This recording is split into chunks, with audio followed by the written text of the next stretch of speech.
De esa constitución que salió de Montecristi, ¿cuáles consideras tú desde tu óptica, desde tu visión respecto a temas ambientales que fueron los principales avances? Bueno, esa constitución tiene unos aspectos realmente revolucionarios y a veces a mí me impresiona que no se potencie tanto esa riqueza que tiene la constitución, porque usualmente el énfasis está puesto en la sección dedicada a los derechos de la naturaleza. El segundo componente que tiene, que me parece que ha pasado desapercibido en estos días en la discusión sobre Yasuní, es que el segundo artículo reconoce que la restauración ambiental, la restauración de la naturaleza, también es un derecho.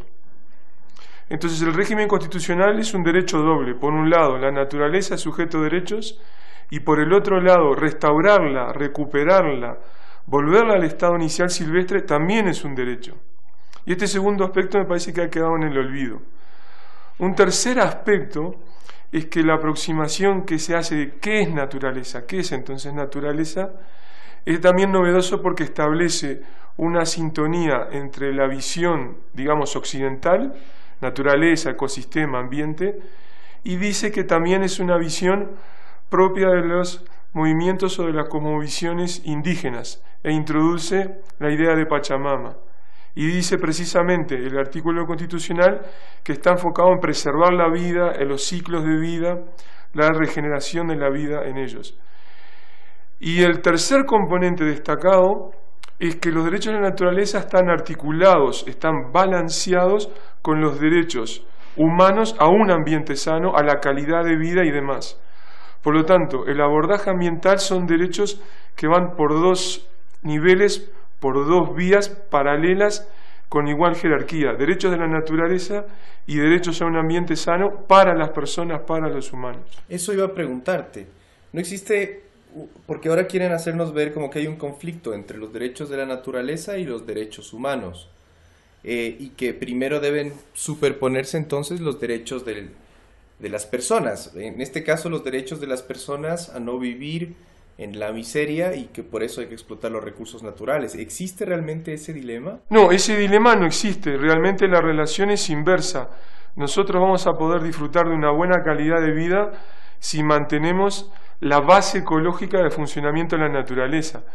La polémica sobre la explotación petrolera en ITT se asemeja mucho a las viejas discusiones sobre ambiente y desarrollo de principios de la década del 70. Y eso es en parte algo triste, porque es como un retroceso de unos 40 años hacia atrás en el debate. En aquellos años, en la década del 70, se decía: la demanda ambiental, la necesidad de preservar la naturaleza, implica una traba al desarrollo, impide que nosotros progresemos, impide que podamos salir de la pobreza. Ahora esa era una discusión de los 70. ¿Quiénes decían eso en los 70? Para refrescar la memoria de algunos. En los 70 eso lo decían los regímenes militares en América Latina. Esa discusión de los 70 sufrió muchas modificaciones, los debates han madurado y por lo menos de fines de los 80 a principios de los 90 el reconocimiento es que nosotros necesitamos mantener la base natural, y esa base natural es la que nos permite asegurar la calidad de vida. Para nosotros en América Latina, Ecuador incluido, la situación es a la vez fácil y muy difícil, porque nosotros aprovechamos los recursos naturales sobre todo para exportarlos. En los últimos años todas las economías latinoamericanas, incluida la de Ecuador y también incluso la de Brasil, han aumentado la participación de recursos naturales en sus exportaciones, se han desindustrializado. Por lo tanto, nosotros tenemos un cierto éxito económico porque exportamos materias primas hacia otros continentes, esas materias primas son procesadas en otros continentes y algunas de ellas, una pequeña fracción, vuelve a nuestras ciudades y a nuestras capitales y las compramos como productos importados. Y un segundo rubro de buena parte de los problemas es cómo los estados gastan su dinero. Cuanto un estado más ineficiente es en gastar el dinero o más subsidia el extractivismo, más necesidades tiene de fondos y por lo tanto más obligado queda a hacer más emprendimientos mineros, petroleros, etc. La izquierda tradicional latinoamericana, en sus programas de desarrollo, siempre dijo que la dependencia en materias primas era una forma primitiva, atrasada, de cómo mantener las economías nacionales. Entonces acá ha habido un cambio político ideológico que no es nada menor, que es el nuevo progresismo ha dado vuelta a esa relación y en vez de tratar de salir efectivamente de las economías primarias basadas en materias primas, ahora consideran que son necesarias, que deben aprovechar los altos precios de las materias primas, los altos niveles de inversiones y aprovechar esto al máximo. Y el otro cambio que ha habido es que la vieja idea de la justicia social, y especialmente la que defendía la izquierda, la justicia social incluía un amplio paquete de derechos, incluía atender las necesidades en amplios rubros, desde educación, salud, etc., e incluía democratizar y aumentar la participación ciudadana. Y bajo buena parte de los regímenes progresistas, esto se ha ido achicando a bonos de compensación económica, a ayudas monetarias mensuales. Yo no dudo que eso es importante y es necesario, pero esos son planes sobre todo de emergencia. Y pagar un bono mensual no es sinónimo de justicia social. Justicia social es mucho más que eso. Entonces, ¿quién queda en el camino de los componentes de la justicia social bajo esta relación perversa y mutuamente dependiente entre extractivismo, exportación y bonos de asistencia social? ¿Quién queda en el camino? Otras dimensiones de la justicia. Y una de las primeras dimensiones de la justicia que queda en el camino es la justicia ambiental y la justicia ecológica. Cómo atender la calidad de vida, cómo atender los derechos de la naturaleza. Y hay casos extremos de esto, ¿no? Por ejemplo, el caso extremo es Venezuela, donde en los últimos años se ha insistido en lo que se llama la lógica del sacrificio. Pequeños grupos afectados por la explotación de recursos naturales no pueden impedir el desarrollo del resto de la nación. Entonces tendrán que padecer esos impactos negativos. Esto va en paralelo además con una cierta reformulación de la democracia bajo este progresismo extractivista, que es una democracia que es formal, se vota, por supuesto, y eso es muy importante, pero también nos ha quedado en el camino la agenda de profundizar la democracia, aumentar los canales de participación, celebrar consultas, el acceso a la información, tolerar las minorías, amparar las minorías. Eso ha quedado por el camino porque se supone que cuando yo voto ya doy un permiso al gobernante elegido para que él lleve adelante un plan en todas las esferas de la vida, en todas las esferas de la economía. De nuevo, el caso ecuatoriano es uno de los casos más complejos porque ustedes fíjense que producto del resultado de la última elección, el presidente Rafael Correa en más de una ocasión ha enviado el mensaje: bueno, los que se oponen al extractivismo sacaron menos del 3% de los votos. Por lo tanto, se presenta la idea de que quienes demandan ciertas reformas o atenciones sobre las estrategias de desarrollo, puede ser extractivismo, puede ser agricultura, puede ser incluso otras dimensiones como calidad de vida, educación, etc. Bajo esa lógica tendrían que formar un partido político, presentarse a las elecciones, y si sacan pocos votos, ese tema no es importante. Y esto es un debilitamiento de la democracia, porque ustedes no pueden pedirle a la gente, por ejemplo, que los niños formen un partido de niños para que mejore la educación en la escuela, o que los enfermos construyan un partido de enfermos para que mejore la salud pública. Y de acuerdo a la cantidad de votos que ellos alcancen en la elección, la presidencia atenderá o no las demandas. Correa decía en su carta a la Asamblea que va a usar el extractivismo para salir del extractivismo. Desde tu punto de vista, ¿tiene sentido eso? No, eso no tiene sentido, porque el extractivismo no es solo exportar materias primas. El extractivismo tiene unos impactos enormes dentro de los países, en el rubro ambiental, en la dinámica social y en la economía. Y a su vez el extractivismo aumenta nuestra dependencia de quienes nos compran y nos determinan los precios de nuestras materias primas. Entonces el extractivismo no puede ser abordado solamente en decir, bueno, yo exporto más cobre, obtengo más dinero para el Tesoro Nacional y financiaría otra cosa. Eso no sucede. ¿Cuáles son esos efectos generalizados? Bueno, primer efecto es que tiene unos impactos ambientales muy serios que ustedes los están viendo. Buena parte de los emprendimientos extractivistas son viables porque la economía que se hace es una economía parcial, una economía chueca, una economía renga. ¿Por qué? Porque no contabilizan económicamente los impactos sociales y ambientales de la extracción de esos recursos naturales. Entonces, por ejemplo, cuando el Ecuador dice vamos a obtener tanto dinero, 11.000, 12.000, 18.000 millones de dólares por la exportación de crudo, falta una cuenta clave ahí. ¿Alguien restó cuál va a ser el costo económico del daño ambiental? ¿Alguien restó cuál va a ser el costo económico de atender posibles accidentes como derrames u otros? ¿Alguien restó los costos de los impactos en la dimensión social que van desde desplazamiento de personas, cambios en las economías regionales, etcétera? Esa cuenta no se hace. Segundo, aumentan ciertas distorsiones en las economías nacionales. Esto es muy visible en varios países del continente, desde Uruguay a Perú, pasando por Ecuador. Tiende a haber un ingreso masivo de divisas. En los países que tienen moneda nacional, ese ingreso masivo de divisas hace muy barato el dólar, y hay una avalancha de productos importados. Al haber una avalancha de productos importados, hay un efecto secundario que no es nada menor, que es que el país exporta cada vez más materias primas, pero como a su vez importa cada vez más manufacturas, se desindustrializa. Un tercer componente es que los extractivismos actuales son de una envergadura tal, remueven volúmenes de recursos naturales tan enormes y tienen impactos tan fuertes, sobre todo impactos de riesgo, que es el caso de la discusión sobre ITT, son tecnologías de riesgo porque son zonas ecológicamente frágiles. O sea, es un impacto tan enorme que solo son posibles si las evaluaciones de impacto ambiental son malas o débiles, o solo son posibles si hay diferentes gradientes en el incumplimiento a la violación de los derechos de las personas y de los derechos de la naturaleza. ¿Por qué?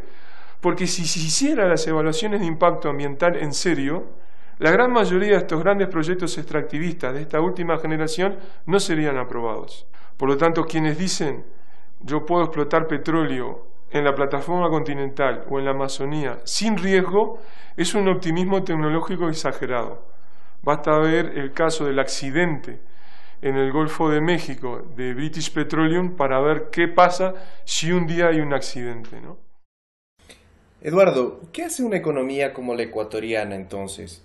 Porque no es que mañana nos podemos transformar, qué sé yo, en la India y de pronto que todo el oriente ecuatoriano empiece a producir chips o empiece a industrializarse, sino que la realidad te dice que miles de personas o millones de personas dependen en este momento de esa actividad económica. Sí. ¿Cuál es el camino a salir del extractivismo entonces? ¿Cómo se marca esa ruta y ese camino? Bueno, esa es la discusión. La discusión actual, la urgencia de la discusión es cómo salgo yo de la dependencia extractivista. Por lo tanto, el primer paso para comenzar a salir es permitir y alentar la discusión y el debate.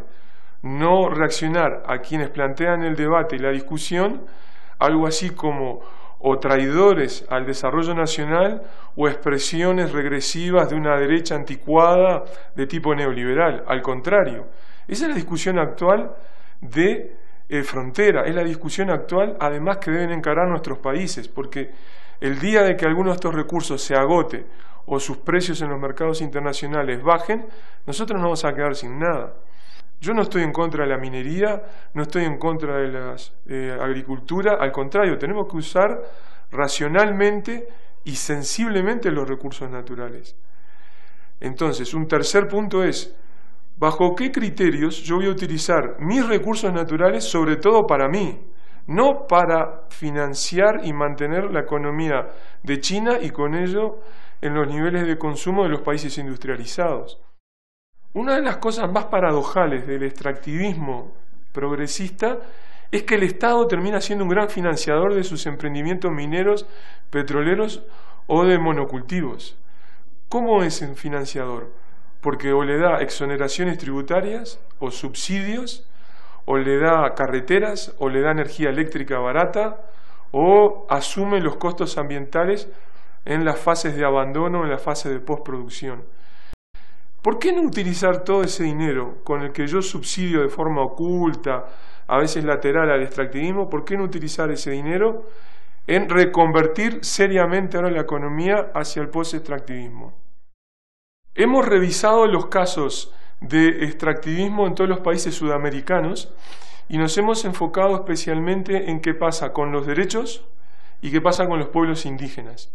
Entonces hemos encontrado lo siguiente para el último año y medio, los últimos 18 meses en toda América del Sur. En todos los países sudamericanos hay conflictos frente al extractivismo, desde la Patagonia hasta Guyana y Suriname, en todos los países. En todos los países sudamericanos hay violación de derechos frente al extractivismo. Esa violación de derechos es un amplio abanico de cosas que se observan, desde formas que van de no cumplir la normativa de derechos de acceso a la información o no cumplir las normativas nacionales de derecho de la participación ciudadana, hasta formas más graves que involucran diferentes tipos de ejercicio de la violencia. Hay una cierta criminalización y vigilancia del Estado sobre la movilización ciudadana. ¿Tú sabías que acá en Ecuador hay al menos 300 dirigentes enjuiciados por terrorismo? Sí.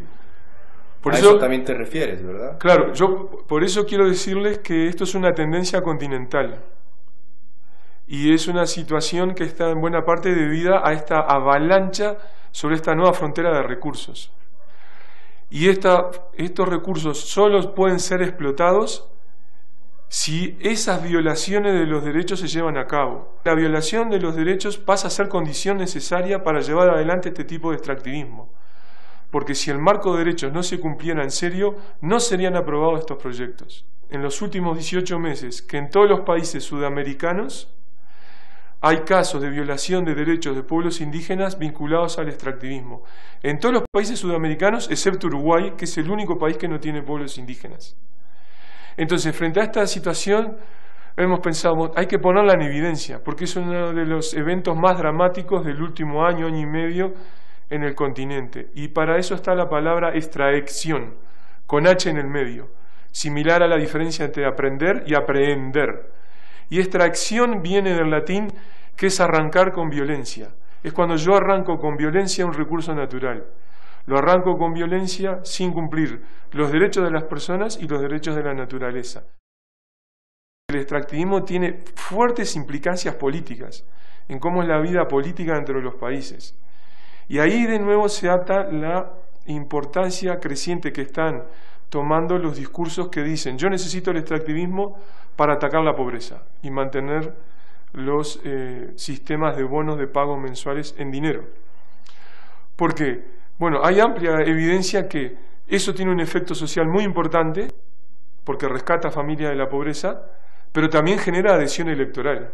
Entonces, en momentos de necesidades, esas mayorías en las ciudades, atadas por los bonos, que tienen expectativas de bienestar basadas en el consumo material, bueno, se hace muy difícil que renuncien a todo eso por salvaguardar derechos de alguna parte alejada en el país y donde viven muy pocas personas, quienes a su vez tienen un peso electoral y político pequeño, porque son poblaciones numerosamente pequeñitas, acotadas.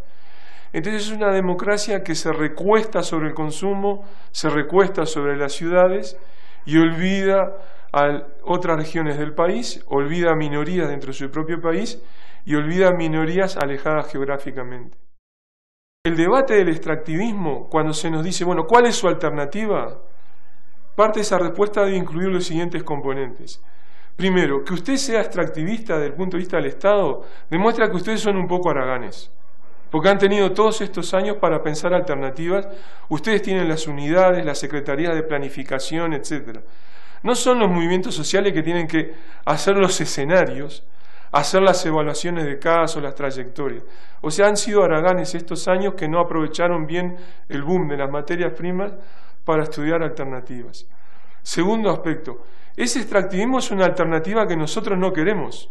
Esa es una alternativa que no queremos.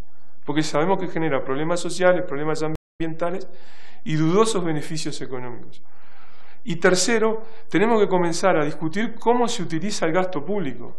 Si el presupuesto del Estado se utiliza una parte en subsidiar al propio extractivismo o se utiliza en medidas que no están afectadas directamente a la calidad de vida de las personas, siempre va a haber necesidad de más plata, siempre va a haber necesidad de más extractivismo. Hay una serie de frentes en que esta izquierda tiene serios problemas. El frente social, en este achicamiento de la justicia multidimensional, de derechos, etcétera, achicarla a la redistribución económica y al asistencialismo en dinero. Tiene serios problemas en abordar reformas de Estado para mejorar educación y salud pública y seguridad pública en casi todos los países. Tiene enormes dificultades para lidiar con el tema ambiental. En el fondo no entiende a los pueblos indígenas y por lo tanto en el fondo no es intercultural. Ahora, esta situación llevada a una cierta dosis de mesianismo de algunos de los gobiernos de izquierda y falta de un componente republicano, visto en estos problemas de participación, acceso a la información, respeto de la opinión del otro, etc., lleva a una situación de que son unas democracias cada vez más presidencialistas e incluso hiperpresidencialistas. Y eso erosiona a su vez el debate político, en la construcción política en otros ámbitos de la sociedad. Son democracias muy delegativas, se delega casi todo en la imagen del presidente y que el presidente puede decidir prácticamente lo que desea y en casi todos los rubros. Por lo tanto, es una izquierda que yo te diría, es una izquierda roja, como era la idea de los 60 y 70, no es una izquierda roja. ¿Por qué? Porque se hizo extractivista y se volvió atada a los mercados globales. Y no ha cambiado de verdad en los hechos las matrices productivas. Entonces no es esa izquierda roja. ¿Es una izquierda verde? Sin duda que no. Todos los gobiernos progresistas están enfrentados con el movimiento ambientalista en todos los países. ¿Es una izquierda multicultural? Tampoco. Entonces es una izquierda marrón. Y es marrón porque marrón es el color clásico que se usa en el lenguaje de la gestión ambiental para manejar los desechos industriales, los desechos de la ciudad, la basura, etc. No es una izquierda verde, es una izquierda marrón. Bueno, esta situación en el ITT no puede esperarse que la economía convencional haga una valoración, porque la economía convencional va a hacer solo la valoración económica. Y este valor económico solo va a reflejar aquello que tiene utilidad. Utilidad concreta hoy o utilidad potencial. Por lo tanto, intentar evaluar económicamente cuánto vale un árbol, cuánto vale una hectárea de selva, o cuánto vale un indígena no contactado, es un sinsentido. Eso no tiene sentido. Lo que sí puede evaluar la economía convencional es el costo económico del daño en la salud. Por ejemplo, cuánto voy a tener que gastar yo en medicinas o en médico si hay una contaminación con hidrocarburos y hay población afectada. Puedo sí evaluar cuánto me costaría descontaminar el agua si hay derrames de petróleo. Esa cuenta, hasta donde yo sé, no está hecha. Y era un insumo básico que debía tener la Asamblea para evaluar qué hacer o no hacer. Pero además este es un insumo básico que tendría que tener un ministro de Economía de un gobierno progresista para decidir si esto es bueno o mal negocio para el Estado. Y sigo estando dentro de la lógica económica solamente. ¿Y si nos salimos un poco de esa lógica? Hay que salir de esa lógica. Y ese es el segundo aspecto. Yo tengo que salir de esa lógica. Porque si me quedo solo en la lógica utilitaria, en la valoración utilitaria, siempre va a terminar perdiendo los pueblos no contactados, van a terminar perdiendo otras comunidades indígenas y va a terminar perdiendo la naturaleza. ¿Por qué? Porque las plantas, los animales y los no contactados no votan, no son visibles políticamente y pueden ser incluso marginales para la economía. Y eso es lo que permitía la Constitución. La Constitución ecuatoriana lo que hace es abrir el campo de la valoración. Y aquí entonces hay una gran confusión, me parece, en la discusión. Se ha anulado la ética en la discusión porque yo no reconozco el valor intrínseco de la naturaleza, no reconozco el valor de los derechos de los pueblos no contactados. Y en cambio se ha basado la discusión en una moral de compasión y de benevolencia de ayudar a los pobres. Y la moral y la ética son cosas distintas. A veces van de la mano, pero son campos distintos. La ética es la discusión sobre los valores. Y en el debate actual se ha anulado discutir sobre valores que no son económicos. Incluyo valores culturales, valores históricos, tradicionales, estéticos, valores ecológicos. Y se ha pasado a una moral donde se asume la benevolencia y la compasión en que yo destruiré parte del bosque, parte de la selva, pero eso sería justificable porque compasivamente voy a ayudar a los más pobres con una asistencia monetaria mensual. Entonces eso es una fuerte perversión de las ideas de justicia social y de justicia ambiental y ecológica.